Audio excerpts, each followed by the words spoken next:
Mais uma videoaula para vocês, para ajudar vocês a entender algumas coisas básicas que nós vamos estar trazendo, baseado também nas aulas que vocês tiveram nas 2 últimas semanas. Uma delas é sobre gêneros textuais e tipos textuais. Qual é a diferença? Um tipo de texto não é a mesma coisa que um gênero? De maneira nenhuma. Poderia ser a mesma coisa, com uma diferença. O tipo textual, ou seja, um tipo de texto, ele é mais abrangente do que um gênero textual, porque dentro de um tipo de texto pode conter vários gêneros textuais. Bom, vamos tentar exemplificar isso aí. No texto narrativo, nós podemos encontrar contos, fábulas, romance, crônica, texto humorístico, tudo aquilo em que tem os elementos da narrativa.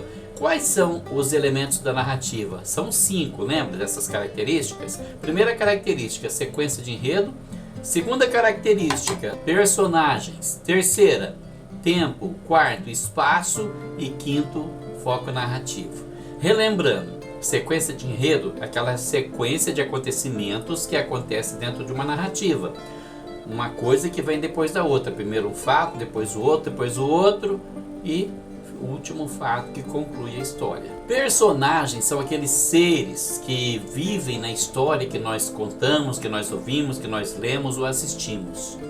Então personagens são seres que vivem a história. Tempo é aquele intervalo em que acontece a história, de quando começa até quando termina. Espaço é o lugar onde acontece a história. Então trata-se do espaço geográfico. Numa casa, numa floresta, numa fazenda, no mar, no céu, em outro planeta, onde acontece a história. Aquele é o espaço, certo? E finalmente o foco narrativo. O que seria o foco narrativo? O foco narrativo é aquele fator que determina essa história contada em primeira pessoa ou em terceira pessoa. Não existe segunda pessoa. Ou ele é contado em primeira pessoa ou ele é contado em terceira pessoa. Que pessoas são essas? São as pessoas da conjugação verbal. Eu, tu, ele, nós, vós, eles. Lembra da conjugação verbal? Então nós vamos analisar. Primeiro, conjugação verbal. Eu, primeira pessoa do singular. Tu, segunda pessoa do singular. Ele ou ela, terceira pessoa do singular. Nós, primeira pessoa do plural. Vós, segunda pessoa do plural. Eles ou elas é a terceira pessoa do plural. Então a história pode ser contada em eu, ou ele e ela, ou nós, ou eles e elas. Nunca em tu e nunca em vós. Por quê? Porque eu não vou contar para você uma história que aconteceu com você. Certo? E se eu contar a história para você, então eu estou contando em primeira ou terceira pessoa. Como é que é a primeira pessoa? A primeira pessoa é quando quem está contando a história participou da história. O narrador é uma personagem, ele faz parte daquela história. Pode ser na primeira pessoa do singular ou na pessoa do plural, ou eu ou nós, certo? Na terceira pessoa é quando a pessoa que está contando a história, ou seja, o narrador, ele não é uma personagem, ele apenas observou a história e agora está contando para você. Pode ser ele ou ela, ou eles ou elas. Então, o texto narrativo, ele contém essas 5 características, que são os 5 elementos da narrativa. E dentro desse tipo, então nós podemos encontrar vários gêneros. Nós podemos encontrar o conto, que é um romance curto, uma história que começa e logo termina, tem uma conclusão da mesma forma, só que ele é menor e tem menos detalhes. Nós podemos encontrar uma fábula, que é aquela historinha, não faz de conta, que tem uma lição de moral. Geralmente são animais que falam, são coisas fantásticas. Tem o romance também, que já é uma história um pouco mais comprida, conta a vida de uma pessoa, muitas vezes do começo ao fim, com os seus detalhes, com as suas descrições. Tem várias características, o que faz dele um romance. Romance não tem que ser romântico, não. A crônica são histórias do dia a dia, são fatos do cotidiano que você conta. Olha, ontem eu estava na rua e eu vi um homem maltratando o outro, e você vai contando a história. Ontem eu estava passando em frente ao jardim e eu vi um cachorro mordendo numa pessoa. São histórias do dia a dia, são crônicas, são fatos que acontecem no cotidiano. Tá? Mas todos eles têm os 5 elementos da narrativa, portanto, são gêneros textuais que se enquadram dentro desse tipo textual. certo? Bom, então nós podemos ter o texto injuntivo, o texto descritivo, o texto narrativo e também o texto argumentativo. O que seria o texto injuntivo? É aquele texto que traz instruções, ou seja, um texto instrucional que está pautado na explicação e no método para a concretização de uma ação. Ele indica o procedimento a ser realizado, por exemplo, uma receita de bolo, bula de remédio, manual de instruções, editais e também propagandas. Pode ser qualquer um deles, tá? O texto descritivo, ele é caracterizado por descrever algo ou alguém detalhadamente, sendo possível ao leitor criar uma imagem mental do objeto ou ser descrito de acordo com a descrição efetuada.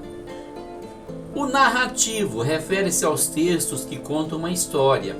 Para isso é necessário um narrador ou uma narradora, personagem, enredo, tempo e espaço, os elementos da narrativa. O narrador pode ser onisciente, observador ou personagem da narrativa, que pode conter um discurso direto, indireto ou indireto livre. O que é o narrador onisciente? É aquele narrador que conhece os sentimentos da personagem, por isso ele é tido como onisciente, ele sabe tudo. Ele sabe o que o personagem sente, o que o personagem pensa, as emoções que estão dentro do personagem, ele sabe tudo, então ele descreve na história dele. Quando o narrador não é onisciente, ele não sabe, ele conta apenas que a pessoa disse ou fez alguma coisa, mas não conta como a pessoa se sente. Quando ele conta como a pessoa se sente, o que a pessoa pensa, o tipo de sentimento que vai pela mente da pessoa, então ele é o tipo de narrador onisciente, pode ser onisciente ou apenas observador. Ele pode ser também narrador personagem. O narrador personagem é aquele que faz parte da história. A história que ele conta, ele vai se incluir. Eu estava lá, eu vi, aconteceu. Então ele é um narrador personagem. Ou ele pode ser apenas um narrador observador, aquele narrador que conta a história como se ele estivesse vendo de longe, mas não participasse da história. Exemplo de narrador personagem. Ontem eu e os meus amigos fomos pescar. Quando chegamos lá, ele faz parte da história. Certo? Isso aí faz parte da pescaria, então ele é um narrador personagem. Mas se ele diz assim, por exemplo, ontem meus amigos resolveram pescar e disseram que quando chegaram lá, então ele não faz parte da história, portanto ele não é um narrador personagem, ok? Que mais nós podemos ter aqui? Ele pode conter discurso direto, discurso indireto ou discurso indireto livre. O discurso direto é quando tem diálogo, tem troca de fala, um personagem fala, outro responde, o narrador ele vai contando a história, ele interrompe e deixa o personagem falar. Um fala, o outro fala, responde, depois ele continua contando a história. O discurso indireto é quando o narrador fala tudo sozinho, fulano disse assim, a fulana disse assim, ele não deixa ninguém falar, ele conta tudo. O discurso indireto livre é aquele tipo de discurso que existe diálogo entre as personagens, mas tem um momento que ele escreve alguma coisa que você não sabe se é a personagem que está falando, se é o narrador ou se é a outra pessoa, você fica sem saber. Há uma confusão, por isso nós chamamos de discurso indireto livre. Pode ter sido a personagem, também pode ter sido o narrador, mas você nunca vai ter certeza. Que gênero é esse? É um gênero em que você põe a sua opinião e você cria argumentos para convencer a pessoa de que você está certo, de que a sua opinião é a verdadeira. Então, no texto argumentativo, você sempre vai defender um ponto de vista e você vai estar sempre usando argumentos para convencer o leitor. O que seriam argumentos? São fatos que você cita para provar que você está certo. Porque não adianta você apenas dizer a sua opinião e dizer eu acho, eu penso, deve ser assim. Não, você precisa falar com certeza e precisa provar. Olha, em tal ano aconteceu um terremoto, então vai acontecer de novo. Você prova com argumentos que a sua opinião é a verdadeira. Bom, o que eu tinha para falar sobre gêneros textuais é isso. Vou deixar uma atividade para vocês, respondam no site. Vou estar deixando aqui o link para vocês. Boa sorte.